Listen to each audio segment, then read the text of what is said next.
이 시간 예배를 드리는 모든 성도님들에게 하나님의 위로와 은혜가 넘치시기를 바랍니다. 오늘날 많은 젊은이들이 또 사람들이 많은 스펙을 쌓고 누구보다도 열심히 삶을 살고 있습니다. 그러나 어느 때보다도 불안해하고 두려워하는 시대이기도 합니다. 왜 그럴까요? 여러 가지 이유가 있긴 하지만 제가 생각할 때는 미래에 대한 불확실함 때문인 것 같습니다. 많은 미래학자들도 전망하지만 미래를 그렇게 좋은 모습으로 전망하지 않는 것 같습니다. 그래서 아마 OECD 국가 중에서 자살 1위가 한국인 것 같습니다. 그래서 인구 10만 명당 24.1명이고요. 하루에 35명이 자살한다고 합니다. 근데 그 중에 젊은 사람이요. 10대부터 20대, 30대의 사망 원인의 1위가 자살입니다. 그리고 40대, 50대의 사망 원인 2위가 자살입니다. 그래서 이런 여러 가지 이유 때문에 이런 일이 있는지 모르겠습니다. 특히 여성 자살률이 늘고 있고요. 65세 노인들 자살률도 매년 3,000명이 넘게 늘어나고 있습니다. 실제로 한국에요, 2020년부터 2022년까지 코로나 사망자 수가요, 32,156명인데 그 기간 동안에 자살한 숫자가요, 39,267명입니다. 코로나로 죽은 숫자보다 그 기간에 자살로 죽은 숫자가 훨씬 더 많습니다. 자살에 대한 여러 가지 이유가 있잖아요. 1위가 정신적 문제가 1위였고요. 질환이라든지 우울감이라든지 장애라든지 첫 번째고, 두 번째가 경제적 어려움이고요. 그래서 불평등으로 인한 상대적 박탈감이 두 번째 이유고, 직장 문제가 세 번째고, 가정 불화가 네 번째고, 외로움과 고독이 다섯 번째는 통계가 있습니다. 어쨌든 문제는 이런 여러 가지 이유들로 인해서 신자들조차도 우리의 삶에 많이 영향을 받고 있는 것이 현실입니다. 근데 이런 불확실한 미래를 가진 신자인 우리에게 소망이 되는 확실한 것이 한 가지가 있습니다. 그래서 하나님이 신자인 우리를 사랑하신다는 것입니다. 그분은 우리를 사랑하기 위해서 자기 목숨값 지불하셨고요. 그래서 우리를 당신의 자녀 삼으셨고 계속해서 주님 나라 갈 때까지 우리를 계속 사랑하실 것입니다. 오늘 본문에 보면 죄로 인해서 나라가 망하고 바벨론 포로로 잡혀가 있는 백성들에게 하나님의 생각이 무엇인지를 말씀하고 있습니다. 오늘 말씀을 통하여서 고통과 어려움을 포함한 신자에게 일어나는 모든 일에 대한 하나님의 생각과 그 생각을 아는 우리가 어떻게 살아가야 할지를 오늘 말씀을 통해서 함께 크게 한 두 가지 정도로 생각해 보기를 원합니다. 선지자 예레미야는요, 여러분 잘 알다시피 유다의 요시야 왕 13년부터 해서 주전 586년에 바벨론에 의해서 유다가 멸망된 그 해까지 약 40년 동안 이스라엘 역사에서 가장 혼란스러운 시기에, 정치적으로 사회적으로 혼란 시기에 선지자로 사역했던 인물입니다. 사실 오늘 본문의 말씀이 있는 예레미야 29장은요, 죄로 인해서 바벨론으로 포로로 끌려간 자들에게 보낸 편지들 가운데 있는 내용들입니다. 그래서 하나님께서 고통과 어려움뿐만 아니라 신자에게 일어나는 모든 일에 대해서 하나님의 생각이 무엇인가에 대해서 또 우리가 어떻게 해야 될지를 오늘 말씀을 통해서 크게 두 가지로 생각해 보기를 원합니다. 첫째는요, 신자에게 일어나는 모든 일은 하나님의 평안과 선한 계획이 있음을 믿어야 합니다. 고통과 고난뿐만 아니라 신자에게 일어나는 모든 일은 하나님의 평안과 선한 계획이 있음을 믿어야 한다는 것이 첫 번째입니다. 하나님께서는 포로 생활로 잡혀간 자신의 백성들에게, 그것도 죄 때문에 포로 잡혀간 백성들에게 예레미야 선지자를 통하여서 주신 메시지를 보시면 재밌는 것이 뭐냐면요, 이스라엘이 지은 죄에 대해서 바벨론 포로 생활이 짧은 연수가 아니고 70년 동안 될 것이라고 말씀합니다. 그리고 그것으로 끝나게 하실 뿐만 아니라 그 이후에는 회복과 구원의 약속들을 함께 하시고 있습니다. 그리고 그 약속을 주신 하나님께서 자신의 백성들을 위해서 어떤 생각과 계획을 가지고 있는지를 오늘 보면 11절에서 말씀합니다. 나 여호와 말하노라, 너희를 향한 나의 생각은 내가 아나니 재앙이 아니라 곧 평안이요 너에게 미래와 희망을 주는 것이니라고 말씀하고 있습니다. 하나님께서 자기 백성을 향한 기본적인 생각은 재앙이 아니고 평안입니다. 이 평안 단순히 마음이 평안한 말씀이 아니고요. 하나님과의 관계에 진정한 관계가 되고 난 이후에 주어지는 평안을 이야기합니다. 하나님과의 관계가 회복이 먼저고요. 그 다음 주어지는 평안입니다. 그리고 미래와 희망을 주는, 소위 장래의 소망을 주는 것이라고 말씀을 하고 있습니다. 이번 하나님께서 우리 각자를 향하신 생각은, 신자를 향한 생각은 뭐냐면 우리의 구원이고 우리에게 완전한 자유와 행복을 누리게 하시는데 하나님의 마음에 초점이 맞춰져 있습니다. 예레미야 선지자가 예언한 대로요, 이스라엘이 범죄로 인하여서 바벨론으로 끌려가서 70년 동안 삽니다. 잠시 죄 때문에 고통을 받는 일이지만 짧은 연수가 아니잖아요. 1년도 아니고 2년도 아니고 70년 동안 바벨론 가서 어쨌든 포로된 자의 삶을 사는 것이잖아요. 뭐 살아봤자 얼마나 힘들겠어요.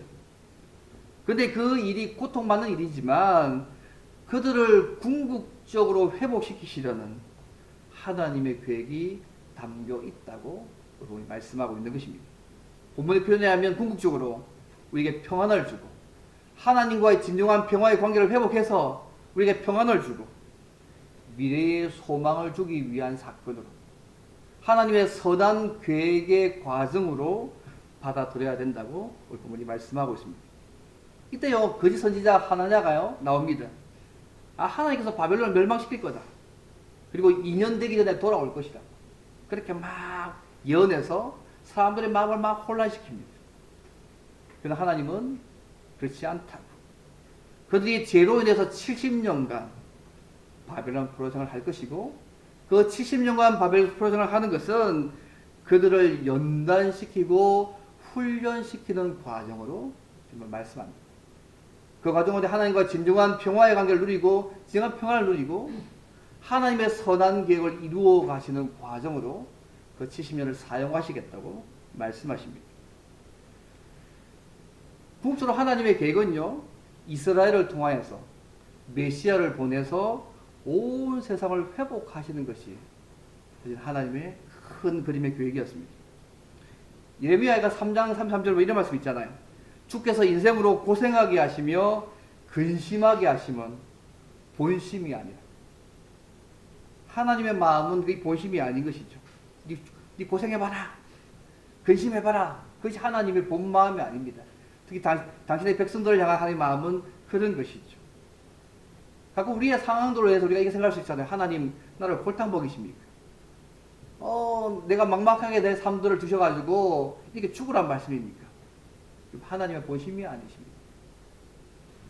하나님께서 우리를 향해 가진 기본적인 마음들은 하나님과 진정한 평화의 관계를 통해 주시는 평안의 삶이고요. 당신의 선한 계획을 우리를 다듬어서 이루어 가시는 것입니다.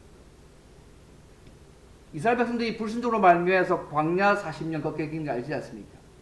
단순한 광야 40년이 아닙니다. 죄 때문에 약속을 믿지 못해서 불순종했던 그 기간으로 한 세대가 죽기까지 기간이 40년이잖아요. 근데 그 기간을 하나님이요, 너희들이 죄 때문에 고소하게 당한다 그렇게 말씀하지 않습니다. 이 40년 기간이 그들의 불순종 때문에 주어지는 40년 기간이지만 이 기간을 통해서 하나님께서요, 그들을 낮추시고 그들의 마음이 어떠한지 그 명령을 지키시는지 알게 하시고 더 나아가서 하나님의 말씀으로 사는 줄을 알게 하기 위해서 그들로 하여금 죄 때문에 당하는 40년 기간인데 그걸 그렇게 보지 아니하시고 그들을 훈련하고 달리셔서 그분의 말씀으로 살아가는 과정으로 여기시고 있다는 것들을 충고할 필요가 있습니다. 이번 시편 119편 20절 1말씀 있지 않습니까? 고난당한 것이 내게 유익하다. 이로 말미암아 내가 주의 율례들을 배우게 되었다. 여기서는 로마서 8장 28절 말씀, 우리가 알거니와 하나님을 사랑하는 자 곧 그의 뜻대로 부르심을 입은 자들에게는 모든 것이 합력하여 선을 이루신다 말씀하고 있습니다. 어쨌든 하나님께서 우리에게 보신 우리에게란 모든 일들, 고통과 어려움을 다 포함한 모든 일들은 우리를 망하게 하는 일들이 아닙니다. 우리에게 재앙을 주시게 하기 위한 일도 아니고요. 하나님과의 진정한 관계가 회복되어서 우리가 평안을 누리고 우리와 하여금 하나님의 그 선한 계획을 바라보면서 소망을 가지게 하는 것이 하나님의 중요한 마음입니다. 사실 우리의 삶에도 많은 고통과 질병과 고난과 어려움이 다양한 일로 우리에게 일어납니다. 때로는 우리의 죄 때문에 일어나기도 하고요.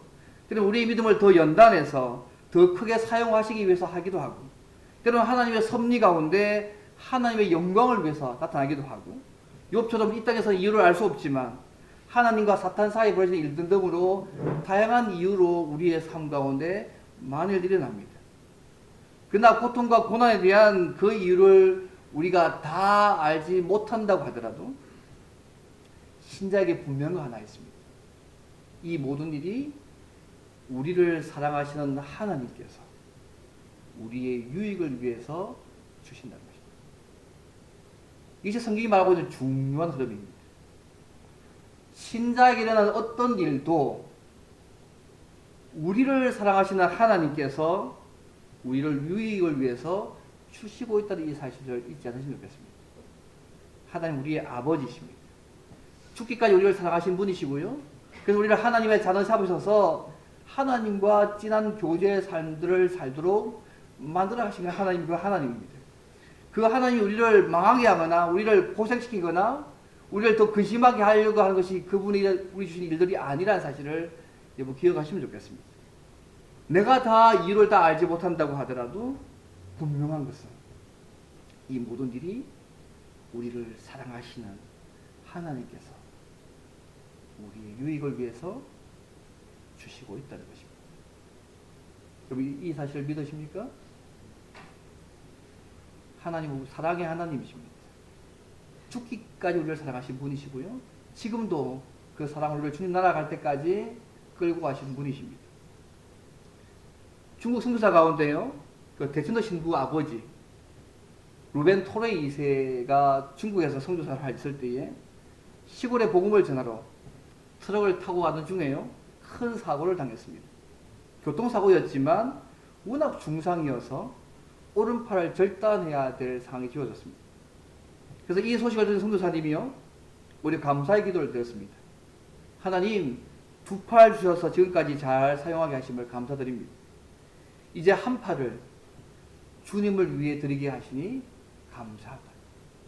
그렇게 중국 사역을 마치고 난 이후에 잠시 안식년을 가지고 난 이후에 이분이 한국에 선교사로 오셨습니다.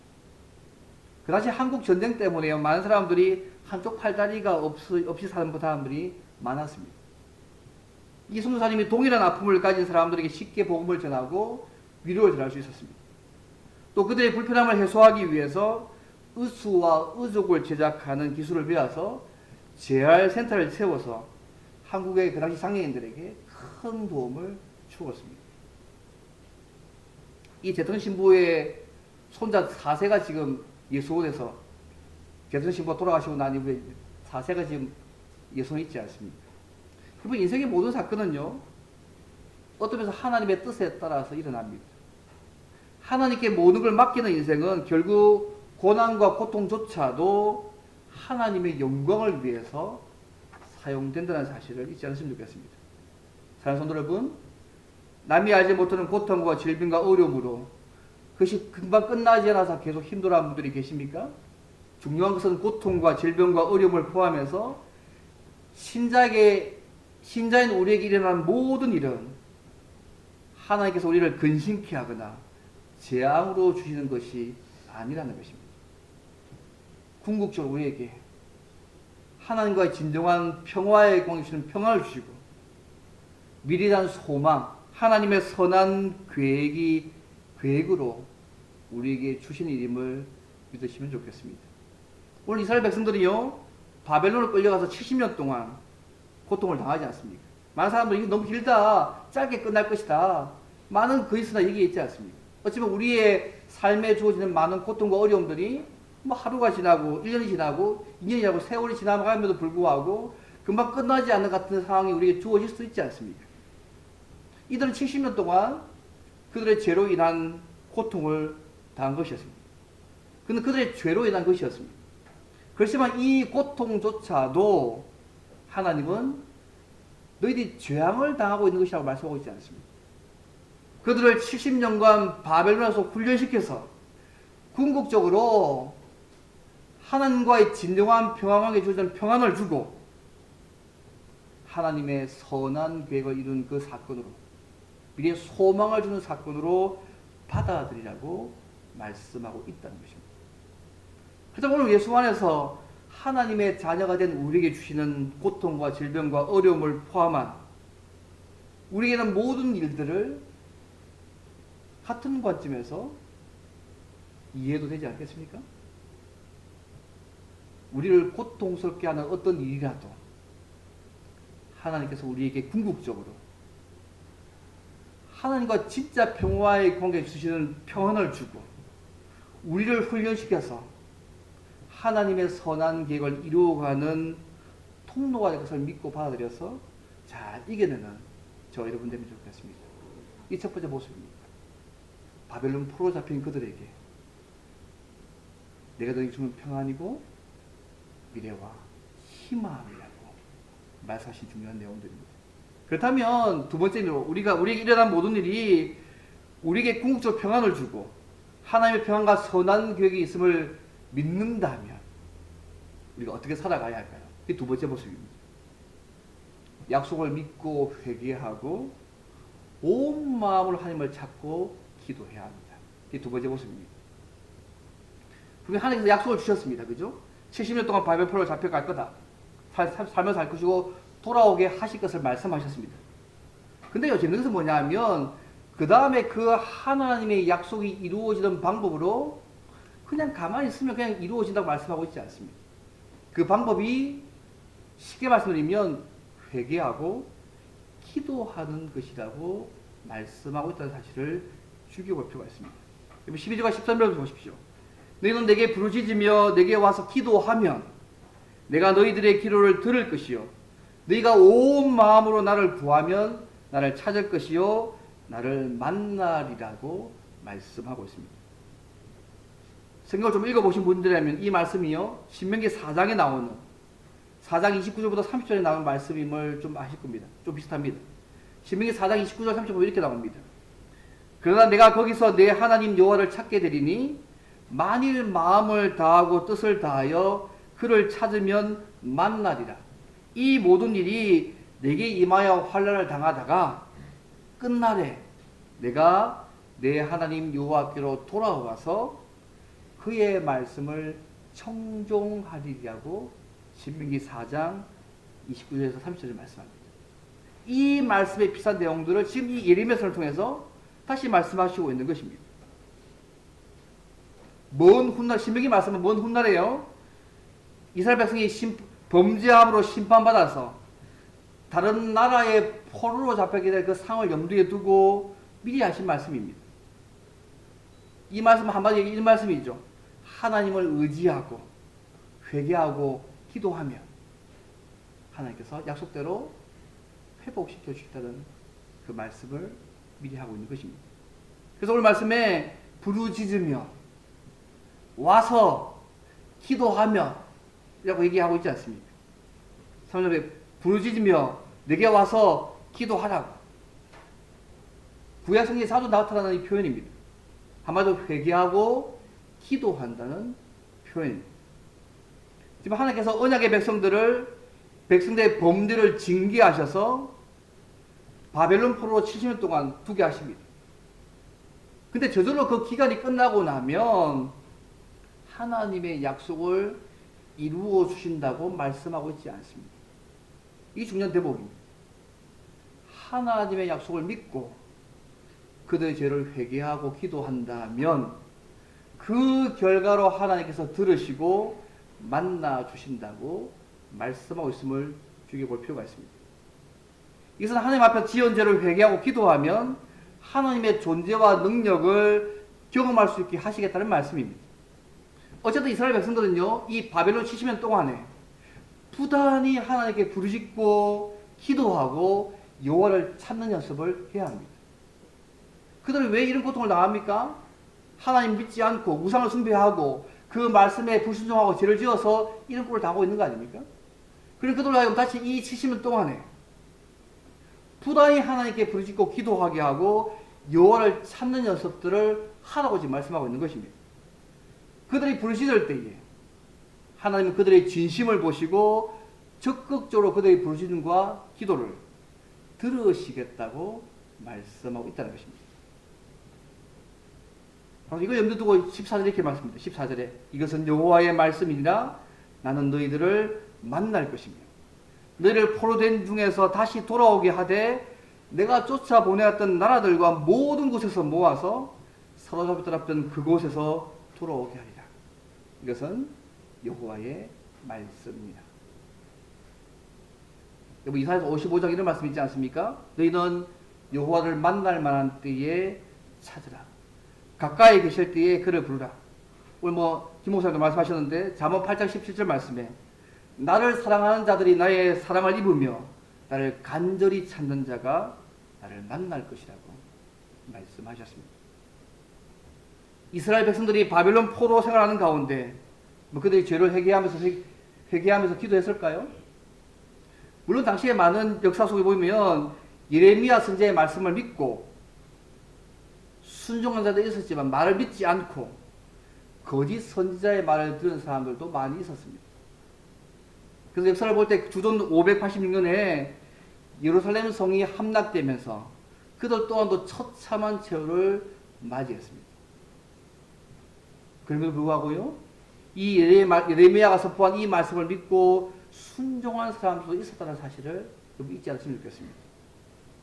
이 말씀을 믿고 순종한 사람들의 이야기가요, 다니엘서도 나오고요, 에스라, 느헤미야서를 읽을 때 살아날 수 있습니다.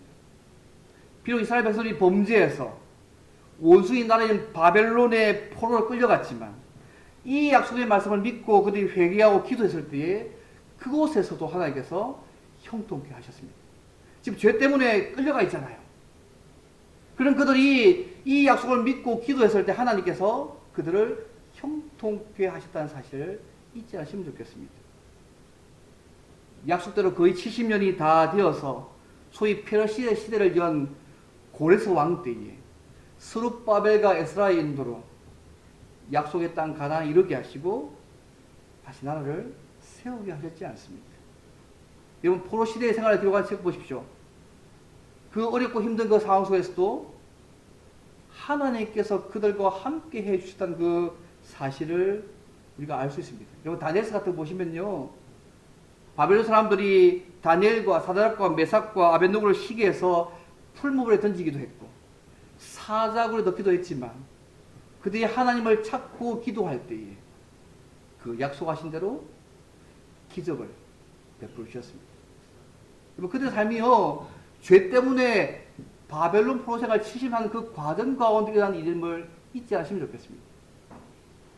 하니까 그들을 그 70년에 두신 이유는 뭐냐면 계속해서 하나님을 회개하고 그분을 찾고 기도해서 그분을 만나는 연습을 계속하게 하신 것입니다.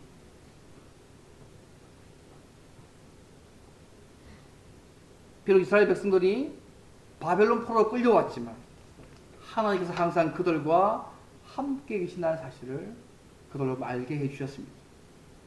그래서 다니엘은 바벨론과 페르시아의 총리로, 모르드게와 에스라와 느헤미야는 왕의 총애받는 신하로, 에스더는 페르시아 제국의 아수르 왕의 왕비로 세움을 받았습니다. 이들이 바벨론과 페르시아 그 궁에서 특별한 역할을 함을 통하여서 예루살렘 성전을 짓는 일이나 성벽을 수축하는 일에 결정적인 일들을 했음을 우리 성경에서 잘 알고 있습니다. 우리는 예레미야 선지자 한 이 5분의 말씀을 볼 때요, 하나님의 약속을 받았다고 해도 그대로 이루어지는 것이 아니라 그 약속을 의지하고 죄를 회개하고 전심으로 하나님을 찾고 기도해야 함을 보면서 알 수 있습니다. 여러분, 하나님의 약속은 저절로 이루어지는 것이 아닙니다. 우리 회개와 기도를 통하여서 이루어 가십니다. 하나님의 약속이 우리에게 이루어지는 방법은요, 하나님이 받으실 만한 인격이 되고 그리고 하나님께 기도해야 한다는 것입니다. 여러분, 그 말 이해되십니까? 70년간 기간 자체가 너에게 궁극적으로 하나님과 관계 회복해서 평안 주는 일이다. 하나님의 선한 계획을 이루려는 것들을 그들이 받아기 쉽지 않았을 거 아닙니까? 근데 그들이 그것을 믿고 순종했을 때에 포로 기간이었지만 하나님께서는요, 은혜와 능력을 그들로 하여금 하나님의 함께 하심을 그의 삶 가운데 누리게 만드셨다는 사실들을 잊지 않으시면 좋겠습니다. 이런 이유 때문에 우리가요, 당면 여러 가지 고통스러운 현실들, 질병, 어려운 문제들을 늘 생각하면서 하나님의 뜻을 찾아야 합니다. 또 우리가 어떤 죄가 있는지를 늘 살피고 회개할 뿐만 아니라 온 마음으로 그분의 말씀 따라 순종할 뿐만 아니라 그분을 찾고 기도하는 일이 얼마나 중요한지를 보시면 알 수 있습니다. 사실 오늘 말씀 우리가요, 하나님의 구원의 약속을 받았다고 할지라도 그것이 저절로 이루어지는 것이 아님을 우리에게 말씀합니다. 우리는 이미 예수 그리스도 안에서요, 우리의 영육이 다 회복된 사람들 아닙니까? 하늘에 신령한 모든 복을 이미 다 받은 사람들이고요. 주님이 재림하실 때 완벽한 복들을 우리가 실제로 누리게 될 것입니다. 지금 우리의 몸이 연약해서 주신 은혜를 100% 다 주셔도 우리가 그것을 잘 못 누립니다. 우리의 죄악된 모습 때문에 그렇기도 하고요. 우리를 계속해서 괴롭히는 사탄 때문에 그렇기도 하고, 하나님이 100% 주셨음에도 불구하고 우리의 연약함 때문에 그걸 잘 못 누립니다. 그러나 주님이 재림하시면 예수 안에서 우리를 완벽하게 그분은 회복하실 것입니다. 우리는 그 약속들을 주님 안에서 받았습니다. 이 바벨론 포로 생활 속에서 그들이요, 하나님을 만나게 되는 거 저절로 되는 것이 아니었습니다. 자신의 삶이 하나님 보시기에 깨끗하고 정직한지를 돌아보고 회개하고 기도해야 했습니다. 당시 바벨론 포로 생활의 기간이 70년이 될 것인데 그 기한이 차면 저절로 이루어지는 것이 아니었다는 말씀입니다. 그들의 죄를 회개하고 기도해야 한다는 것들을 여러분 기억하셔야 됩니다. 비록 하나님의 심판받아서 고통 중에 있다고 할지라도 궁극적으로 하나님의 평안과 선한 계획이 있음을 믿음으로 받아들이고 전심으로 하나님을 찾고 기도하면 바벨론 포로 생활 가운데 다니엘과 사드락과 메삭과 아벳느고 또 모르드게와 에스더와 에스라와 느헤미야와 에스더를 붙들어 주셨던 것처럼 그 속에서 하나님이 만나주시고 은혜를 베풀어 주십니다. 우리가 예수님 안에서요, 구원받은 우리가 수많은 약속을 가지고 있지 않습니까? 그저 요한복음 15장 7절 말씀, 너희가 내 안에 거하고 내 말이 너희 안에 거하면 무엇이든지 원하는 대로 구하라. 그리하면 이루리라고 말씀합니다. 조건이 너희가 내 안에 거하고 내 말이 너희 안에 거하면이라고 말씀하고 있음을 기억할 필요가 있습니다. 하나님과 바른 관계를 가진 상태에서 기도한다면 무엇이든지 이루어진다는 약속입니다. 전제가 그분과의 관계가 바로 회복이 먼저 되어 있다는 사실들을 죽여볼 필요가 있습니다. 근데 이 약속이 우리에게 현실적으로 적용되는 것은요, 우리의 기도입니다. 하나님이 약속하셨고 우리는 기도해야 합니다. 그렇지만 그 약속이 우리의 삶 가운데 누려진다는 얘기입니다. 하던 존 웨슬리에게요, 한 교우가 찾아왔습니다. 목사님, 저는 현재의 고통과 문제, 여러 가지 쌓여있는 이 걱정에서 어떻게 헤어나와야 할지 정말 앞이 캄캄하다. 근데 존 웨슬리가요, 창가에 딱 서서 멀리 소 한 마리가 고개를 들고 돌담 울타리 너머를 바라보는 것을 보면서 그 교우에게 묻습니다. 형제님, 저 소가 왜 저렇게 고개를 들고 돌담 울타리 너머로 바라보는지 아시냐고. 그때 저 웨슬리가 대답합니다. 저 소는 돌담을 뚫고 나갈 수 없기 때문에, 뚫고 볼 수가 없기 때문에 고개를 쳐들고 담 위로 보는 것입니다. 저 소처럼 형제님도 앞에 막힌 걱정과 문제의 담 너머를 바라보십시오. 담의 앞뿐만이 아니라 담 너머 위를 바라보면서 우리의 힘이 되시고 우리를 도우시는 하나님을 바라보십시오라고 했다고 합니다. 핵심이 뭘까요? 문제 뒤에 넘어 있는 것. 우리 힘되시고 도우시는 하나님을 바라보고 찾고 구하면 그분께서 우리의 삶 가운데 만나 주시겠다는 은혜를 누릴 수 있다는 말 아니겠습니까? 사랑하는 성도 여러분, 말씀을 뵙겠습니다. 현재 남이 알지 못하는 어려움과 질병과 고통 가운데 있더라도 그 고통이 계속적으로 우리의 삶 가운데 금방 끝나지 않는다 할지라도 신자인 우리에게 일어나는 모든 일은 하나님께서 우리를 근심케 하거나 재앙으로 주시는 것이 아닙니다. 궁극적으로 우리에게 평안과 하나님의 선한 계획을 이루기 위한 일임을 여러분 믿으시면 좋겠습니다. 이스라엘 백성들을 바벨론에서 70년간을 훈련시키시고 난 후에 그들을 회복시키신 것처럼 우리 하나님께서는 현실에서도 우리의 문제들을 우리의 삶을 통해 우리를 훈련시키셔서 하나님의 때에 하나님의 방법으로 해결해 주실 것입니다. 그러나 그 날이 되기 전까지 물론 궁극적으로 예수님이 재림하시면 모든 것을 회복시켜 주실 것입니다. 하지만 그 날이 되기까지 우리가 지금 처하고 있는 많은 문제들, 어려운 문제들을 가지고 적극적으로 하나님의 전심을 찾고 기도하시길 바랍니다. 그러면 하나님께서요, 그 기도를 들으시고 우리를 만나 주시며 응답해 주시는 은혜를 우리의 삶 가운데 주실 것입니다. 주님의 재림이 아직 멀지만 이미 예수 안에 있는 우리에게 이 은혜를 주실 것입니다. 우리가 아무리 어렵고 힘든 상황이 있다고 할지라도 심지어 그 고통이 우리의 죄로 인해 심판 가운데 있는 것이라고 할지라도 그 죄를 회개하고 기도한다면 하나님을 간절히 찾고 찾는다면 구한다면 하나님께서 그 문제를 풀어주시고 도와주실 것입니다. 신자인 우리는요 기도할 수 있는 사람들입니다. 기도가 얼마나 우리의 삶과 정말 중요하고 우리의 삶에서 얼마나 본질적인 요소입니까? 왜냐하면 기도할 때요 하나님의 살아계심과 하나님의 은혜와 하나님의 능력을 우리의 삶 가운데 경험할 수 있습니다.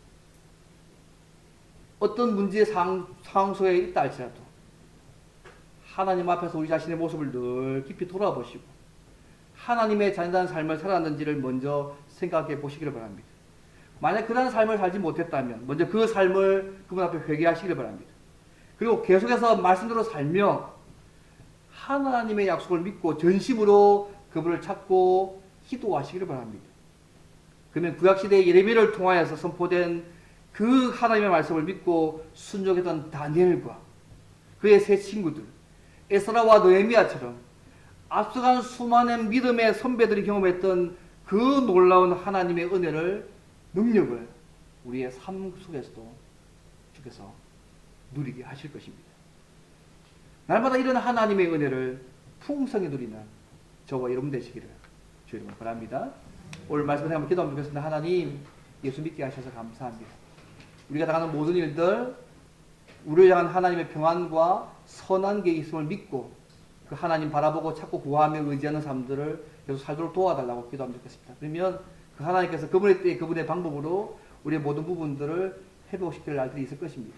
이제 함께 통수로 함께 좀 기도하면 좋겠고요. 주의 몸된 교회 안에 여러 가지 영육의 아픈 분들을 위해서도 함께 통수로 기도하면 좋겠습니다. 기도하겠습니다.